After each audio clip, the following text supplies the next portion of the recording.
במפונים שכבר 106 ימים מחוץ לביתם, לוקחים להם את כבודם ותקוותם. Abrazos a todos ustedes. Señores, pues hoy vamos a tener varios escenarios. La portada de este análisis, que ya saben que aquí lo analizamos como un juego de Riggs, entendiendo muy bien los personajes, tiene que ver con dos temas. El epicentro central seguramente va a ser Israel, porque en todo caso está también ligado con lo que veíamos ayer de la reciente discusión que nace en Alemania sobre el Dexit. Y esto hay que traerlo porque finalmente Alemania, como les explicaba ayer, les recomiendo el análisis anterior, en otros escenarios internacionales como el Parlamento Europeo le están haciendo reclamos. Es increíble escuchar cómo los representantes del gobierno alemán combaten la demanda de Sudáfrica contra el genocidio. Es verdad que el Estado alemán ha tenido en otros momentos también dificultad para reconocer a genocidios, holocaustos, por muy cercanos que se estuvieran cometiendo. Simplemente porque ha sido un poco más neutral, y esto no les ha gustado mucho en el Parlamento Europeo frente a esa reciente demanda, un proceso internacional que inició Sudáfrica contra Israel acusándolo de genocidio. Vamos a ponerle la lupa a esto. Un abrazo muy muy fuerte a todos ustedes, a quienes están llegando. Veo que está Valencia, España, ya me voy para Europa. Sí, señores, aquí desde el Mediterráneo, qué rico. Francisca, un abrazo grandote. A Leonor Chamorro, también bendiciones en España. Boca Ratón, Florida, aquí atento en los Estados Unidos y también Nueva York. Buenas tardes, don Guillermo López, abrazo fuerte. A Nili en Miami, gracias. Alemania. Pues vámonos para Austria, ya está Alex Dark, y sí señor, ya vamos a ir para Alemania. Las personas que no vieron ayer el análisis se los recomiendo, pero en todo caso voy a quedar en este punto de partida. Pasamos a este segundo segmento y vamos a ver 4 personajes, los están viendo ustedes en pantalla. Ayer habíamos quedado justo en esta situación que estaba surgiendo a partir de la discusión que se pone en Europa, donde Alemania, con la propuesta de Weidlich, ustedes la están viendo, es la mujer rubia parlamentaria, muy clara ella mentalmente en Alemania, y le está dando entrevistas a medio mundo y está diciendo que si no se revisan algunas cláusulas de la Unión Europea que le permitan mayor soberanía a Alemania, ella misma va a proponer un Dexit, que es algo así como el Brexit, ¿sí? O sea, que Alemania se salga de la Unión Europea. Ese fue el análisis de ayer. Está apenas naciendo esa discusión. ¿Y por qué? Les ponía una situación, una suerte de escenarios que son muy hostiles para Alemania en este momento, a partir de posiciones que ha tenido que llevar, como por ejemplo la situación con Ucrania, el hacer parte de un bloque como es la Unión Europea. Y en todo caso, veíamos que dentro de esa relación difícil para Alemania, tanto con la Unión Europea, Ucrania, Israel, había una suerte de acusaciones o de críticas nacían puntualmente en el Parlamento Europeo. Están viendo ustedes a la derecha, al lado del logo de G24, uno de los parlamentarios que puntualmente le reclamaba duramente a Alemania por no haber apoyado a Sudáfrica en esa demanda internacional que le pone a Israel, acusándolo por genocidio en la Franja de Gaza, ¿sí? Y vemos también al canciller Scholz, que está muy preocupado con esta propuesta de Weidlich, la parlamentaria alemana, que está hablando de un Dexit, pero que en todo caso también ha tenido que sortear la situación actual de sobrellevar esas relaciones con la Unión Europea, con Ucrania, con Israel, ¿sí? Y de otro lado, días difíciles para Netanyahu, porque Netanyahu, primer ministro israelí, es quien directamente, pues no solo está viviendo un conflicto allá en Oriente Medio, sino que además ahora tiene que afrontar un proceso legal. La Haya, o sea, Sudáfrica lo demanda ante la Haya por esta visión que tienen, pues gran parte, lo va a decir, gran parte de ciertos países que están alineados consideran que es un genocidio lo que se está viviendo en la Franja de Gaza. En Occidente hay opiniones divididas y pues centros de discusión muy importantes como el Parlamento Europeo también son epicentro de ese tipo de polémicas, y allá era donde se le estaba reclamando a Alemania que por qué no hacía algo. Pero es que Alemania tiene esa carga histórica que les explicaba ayer, donde si en este momento se la llevara mal con Israel, le cobrarían el holocausto todavía. O sea, temas muy difíciles para Alemania. Les recomiendo de verdad ese análisis anterior. Pero entonces ahora sí nos vamos para Israel. Y yo me fui a buscar qué pasaba, porque este señor del Parlamento Europeo, el parlamentario, estaba tan bravo con Alemania, pero es que luego me voy a buscar, y resulta que uno de los presidentes, en este caso ustedes están viendo al presidente Erdogan de Turquía, una voz, como les digo, muy potente también dentro de la Unión Europea, ya había, digamos, dicho desde hace varias semanas y meses que él estaba muy preocupado con lo que estaba pasando en la Franja de Gaza y con Israel, y que en todo caso, cuando se escuchaba, por ejemplo, al secretario general de la ONU hablando de esa tragedia humanitaria, cuando se veían esas cifras, él incluso pues confiesa que su país estuvo muy atento para llevar a cabo, no sé, acciones internacionales que trataran de frenar a Israel. Pero resulta que se le fue la mano porque fue duro, y digo se le fue la mano en términos diplomáticos, no estoy aquí diciendo que sea bueno o malo lo que dijo, pero se le fue la mano porque se levantó tremenda polvareda cuando dijo, Erdogan dice que Netanyahu, quien es el primer ministro israelí, que para él era el Führer moderno. Y esto lo dijo Erdogan precisamente cuando en un discurso estaba criticando a Occidente por observar en silencio lo que estaba pasando en el pueblo palestino. De hecho, voy a decirlo textualmente como lo dijo, voy a abrir comillas, observar en silencio la barbarie genocida contra el pueblo palestino. Los países occidentales, según Erdogan, están ignorando crímenes del Führer moderno. Y así fue como se refirió a Netanyahu, el primer ministro israelí. Y cuando él dice esto está citado por la agencia Anadolu, y según Erdogan, quienes hacen denuncias de los derechos humanos y las libertades ignoran los 105 días que habían transcurrido para cuando él dio estas declaraciones a la agencia de brutales situaciones que pues obviamente habían puesto a sufrir a la población. Ustedes ya muchos saben, lo que pasa es que no puedo ser tan explícita, pero se han perdido muchas vidas de civiles, de niños, en fin. Y esto pues obviamente ha habido víctimas de lado y lado, de manera que esto abre una discusión bastante complicada, porque en todo caso Israel no se iba a quedar callado y le dio por supuesto una dura respuesta, en este caso a Erdogan, después de haber escuchado esas fuertes acusaciones, cuando el presidente de Turquía llamaba nuevo Führer o Führer moderno a Netanyahu. Pues esto es lo que ha dicho Israel.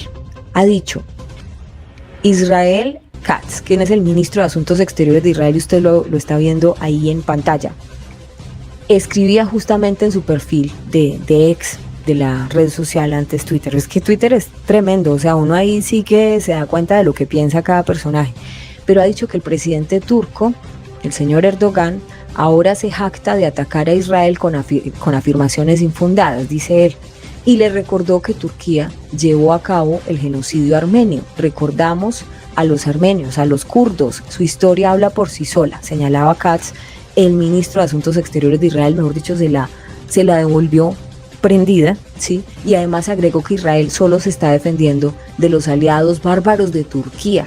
¡Wow! O sea, como dicen en Hispanoamérica, fue por lana Erdogan y se la devolvieron trasquilada, porque le están recordando esta guerra con los armenios, con los kurdos, ¿sí?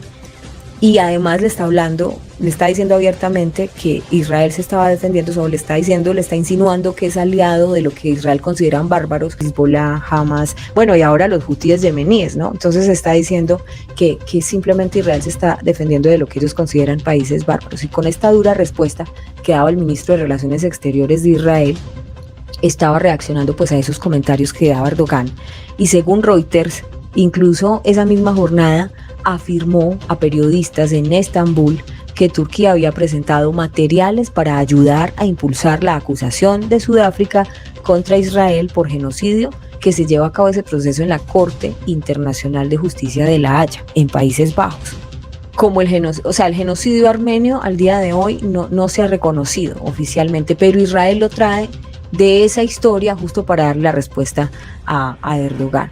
Esto estamos hablando por allá de 1915, un genocidio armenio que ocurría perpetrado por los turcos otomanos, vuelvo y digo en 1915, pues que a Turquía le han cobrado hasta las mordidas de los vampiros. O sea, es lo mismo que les decía ayer con Alemania. O sea, Alemania en este momento le piden que entonces se sume a todos estos países que están demandando a Israel contra, digamos, o lo están llevando a La Haya contra Israel por este tema de acusación de genocidio en Gaza. Y entonces Alemania, si hace eso, ahí sí que le van a volver a cobrar el holocausto. Pero si se queda neutra, entonces también malo, complicado. Y bueno, ahí está la situación. La verdad es que Turquía ya varias veces o en varias oportunidades ha demostrado que sus relaciones no son muy cercanas con el país hebreo, es decir, con Israel, porque incluso desde diciembre pasado Erdogan comparó acciones de autoridades israelíes en la Franja de Gaza con las de Hitler, ¿no? O sea, lleva varias veces o hay varias oportunidades en las que Erdogan se ha referido en esos términos a los judíos. La verdad es que son de pinzas porque mueven pasiones y en todo caso sabemos que cada nación va a buscar defenderse de la otra. A veces, según las líneas de pensamiento, entonces se forman bloques y las batallas se llevan a otro nivel, como lo que está pasando no solo dentro de Israel, que ya les voy a mostrar, sino también incluso dentro de la misma ONU. Imágenes que se registraban hace pocos días, donde varios de los israelíes salían a las calles y estaban, entre otras cosas, a ver, estos israelíes que están protestando dentro de Israel son familiares o se solidarizan con los familiares que son rehenes, que están todavía en poder de Hamas al otro lado de la frontera de Gaza, pero han tenido varias acciones puntuales. Por ejemplo, estas imágenes que ustedes están viendo acá, es que incluso estos familiares se fueron a bloquear el ingreso de estos camiones de ayuda humanitaria de la UNRWA, de la ONU, que lleva ayuda humanitaria al otro lado de la Franja de Gaza. Estos son familiares y lo que piden ellos es ayuda humanitaria, pero no nada que nos devuelven a nuestros familiares, y están realmente desesperados, ¿no? Fíjese que esto pasaba también en el Parlamento, el momento en que los parlamentarios israelíes estaban reunidos y llegaron los familiares. Ayer les mostraba avance de esto, pero hoy ya lo tenemos a profundidad. Llegaban familiares de esos rehenes que se encuentran al otro lado de la Franja de Gaza, y pidiéndole al Parlamento, miren, no se queden ahí sentados, hagan algo, sí, vayan por ellos. Y por eso traigo a colación estas imágenes justo en este momento, porque mientras esto le está pasando a Netanyahu dentro de su país, donde le piden incluso más acciones, donde le están diciendo vayamos a elecciones anticipadas y no hace nada por recuperar a nuestros familiares, pues resulta que fuera de las fronteras se encuentra con que hay procesos contra él legalmente en La Haya, en Sudáfrica, en La Haya, en Países Bajos, y lo inicia Sudáfrica y lo están acusando directamente justo de genocidio. Entonces se lo pone en una situación complicada porque los familiares le piden que haga algo, que vaya, que incremente las acciones al otro lado de la frontera, incluso ya interrumpen sesiones del Parlamento. Pero con todo y lo que se ha hecho, lo que le ha generado es que le digan Führer moderno, que le inicien procesos en La Haya, así que esto está bastante complicado para Netanyahu, días difíciles dentro de Israel, donde le están pidiendo además devolución de rehenes, elecciones anticipadas y donde, como les acabo de mostrar, hay acciones puntuales. Pero de otro lado también se conoció en las últimas horas que Hamas decía que no hay ninguna posibilidad de liberar rehenes tras el rechazo de Netanyahu de un acuerdo, ¿sí? Y es que si Netanyahu hace un acuerdo con Hamas, pues ahí entran otras situaciones dentro de la política internacional que de pronto no están muy acordes con esa línea o esa diplomacia de línea dura que ha tenido Israel y los Estados Unidos, ¿sí? Es que es muy complicado el ajedrez que se está jugando en este momento en Israel, máxime cuando, como les digo, ya hay un desespero evidente entre los familiares de los rehenes que se encuentran retenidos y desesperados al otro lado de la frontera de Gaza. Pero ha dicho Hamas que, como Netanyahu afirmó que rechaza categóricamente los términos de capitulación de Hamas en referencia a condiciones planteadas por el movimiento palestino. Después les hago un informe sobre cuáles eran las condiciones que pedía Hamas. En todo caso, Netanyahu las rechazó. Entonces ahora Hamas ha dicho pues que como les rechazaron ese pliego de peticiones, esa posibilidad de tener un acuerdo entre Israel y ellos, pues que entonces ahora no hay ninguna posibilidad de liberar rehenes tras ese rechazo de los acuerdos. Y entonces esta batalla se está librando más duro todavía en la ONU, donde ya vamos en que, ¿se acuerdan que hay una situación de cerco diplomático cuando se hace una especie de aislamiento o se le genera rechazo o hay una suerte como de evidencia pública contra una nación? Sí, el cerco diplomático tiene muchos matices. Puede ser aislamiento comercial, puede ser ruptura de relaciones, retirada de diplomáticos, pero entre otras cosas también hay actos, gestos digamos, hostiles. Y esos actos, gestos hostiles, en los términos diplomáticos, es, por ejemplo, si va a hablar un presidente o un embajador y se retira la gente de la zona. Y esto pasaba con los representantes árabes que abandonaban el recinto de la ONU en el momento en que estaba hablando el representante de Israel. Son batallas de otro nivel y entre otras cosas porque para la ONU no está haciendo nada fácil. Estas imágenes que yo les mostraba hace un segundo de los camiones, si usted se pone a mirar el logo, lo va a ver claramente. Estamos viendo el logo, ay, se me fue, vamos para acá. Están viendo ustedes claramente el logo de la UNRWA. La UNRWA es la agencia de la ONU que tiene para los refugiados de Palestina, de manera que es el camión que lleva la ayuda humanitaria al otro lado de la frontera, ¿sí? Y por eso es que vemos las personas que están haciéndole barrera, bloqueo, son familiares, son israelíes, familiares de los rehenes, como ya lo expliqué, de esos rehenes que están todavía retenidos al otro lado de la franja de Gaza. Pero en todo caso, para la ONU ha sido bastante difícil lidiar no solo con muchas situaciones de logística como estas. La población al otro lado de la frontera de Gaza está, ya lo decían sus informes, está muriendo de hambre, ¿sí? Y al mismo tiempo lidiar con este tipo de barreras que en todo caso también muestran cierta hostilidad dentro del recinto cuando representantes árabes, por ejemplo, se van y se retiran en medio de la reunión del Consejo de Seguridad en el momento que empiezan a hablar los representantes o el embajador de Israel. Complicado este campo de batalla, pero así funciona la ONU. En la ONU hay otro tipo de mensajes y de hostilidades. Definitivamente yo lo que quisiera decir, ya terminando este análisis porque me quedan 2 minutos, es que cuando analizamos el mundo, lo más importante es mantener la cabeza fría, no dejarnos llevar por pasiones, y por eso quisiera terminar con una de los hechos tal vez más curiosos y bonitos dentro del drama de la guerra. Y es que, como ustedes saben, los niños no tienen la culpa, la población civil es la que sufre generalmente una guerra. Y mientras este tipo de situaciones están pasando al otro lado en Israel, o se dan este bloqueo de camiones, o en el recinto de la ONU se paran ciertos representantes para no escuchar a un embajador, o en el Parlamento Europeo le dan duro a un país por una cosa u otra. Mientras esto pasa, siguen las acciones militares y una familia al otro lado de la frontera, en la Franja de Gaza, celebró el cumpleaños de su pequeñito, ¿sí? Y entonces se pudieron conocer estas imágenes, un cumpleaños pese al drama de la guerra que se vivía en el escenario. Y quisiera dejar esta imagen como reflexión, este video como reflexión, teniendo en cuenta que los seres humanos per se tenemos emociones, tenemos sentimientos, que nadie nace con la intención ni de ser malo, ni de generar una guerra, y qué bueno sería que por lo menos aprendiéramos a vivir entre distintos, a vivir entre los diferentes, y deseando lo mejor para todo y entendiendo el dolor del otro como parte del mío. Es como que hoy escuchaba algo muy bonito que decía: Dios, ¿por qué permite esto? Y cuando tú sufres, Dios también sufre, porque todos somos parte de Dios. Gracias por estar aquí, por hacer parte de esta comunidad de Informativo G24. Hemos estado con ustedes en vivo a través de YouTube en Informativo G24 y en una alianza con Kingdom Media Group en los Estados Unidos, 6 frecuencias de radio en FM. Gracias por su altura en el chat, gracias por participar con nosotros, por darse el trabajo de compartir este tiempo para que pensemos juntos el mundo.